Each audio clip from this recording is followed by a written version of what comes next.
আজ বুধবার গঠন করা হলো নগদীগ্রাম চাঁদপুর জিপির পঞ্চায়েত বোর্ড। আয়েশা বেগম বরভূয়াকে সভাপতি এবং মৃদুল কান্তি দাসকে সহসভাপতি নির্বাচিত করে গঠন করা হলো নগদীগ্রাম চাঁদপুর জিপির বোর্ড।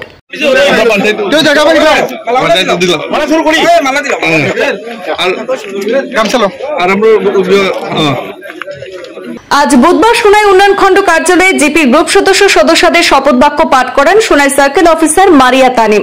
এতে জিপির সভাপতি হিসাবে মনোনীত হয়েছেন আয়েশা বেগম বরভূয়া এবং মৃদুল কান্তি দাস সহসভাপতি নির্বাচিত হয়েছেন।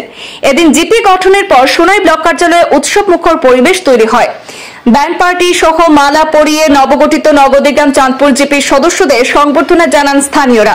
এই জিপিও শাসক দল বিজেপির দখলে গিয়েছে।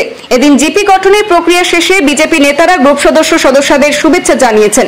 পরে সংবাদ মাধ্যমের সামনে প্রতিক্রিয়া ব্যক্ত করেন সোনাই মন্ডল বিজেপির সভাপতি অশোক কুমার গোয়ালা, দলীয় নেতা আশিস হালদার সহ অন্যান্যরা। নিজেদের উপর আস্থা রেখে সভাপতি পদে স্ত্রীকে মনোনীত করায় সেখানে বিজেপি নেতৃত্বকে ধন্যবাদ জ্ঞাপন করেছেন স্বামী সাজু মজুমদার।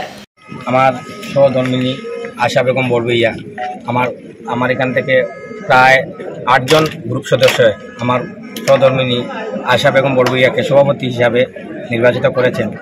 কিন্তু ঠিক আছে, আমি 8 জন গ্রুপ সদস্যকে আমি ধন্যবাদ দেই যে এরা আমার সহধর্মিনীকে সভাপতি হিসাবে নির্বাচিত করছেন। কিন্তু কিছুদিন আগে আমি দেখতে পেলাম যে আমার কিছু নেতা আর কি আমার উপরে এলিগেশন লাগিয়ে দিয়েছে যে আমি একজন কংগ্রেসী। আমার এরকম কোনো কংগ্রেসে কোনো কংগ্রেসে কোনো সদস্য নেই, কোনো পদেও নেই। কিন্তু একটা দেখা গেছে যে নরসিংপুর ব্লকের জেনারেল সেক্রেটারি বলে আমাদের বিজেপির কাছাড় ডিস্ট্রিক্ট প্রেসিডেন্ট এবং আমাদের মন্ত্রী মহোদয় কৌশিক রায় মহাশয়কে দেখানো হয়েছে যে আমি কংগ্রেস। কিন্তু আমি 2012 থেকে আমি বিজেপি করি, আমি কোনো কংগ্রেস করছি না। আমি লাস্ট ইয়ার আমি 2018-তে আমার বৌদিকে নিয়ে আমি জিপি ইলেকশন খেলছি।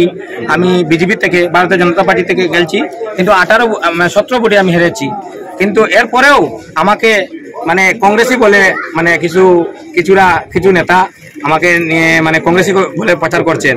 কিন্তু আমি অতদিন কিছু বলিনি।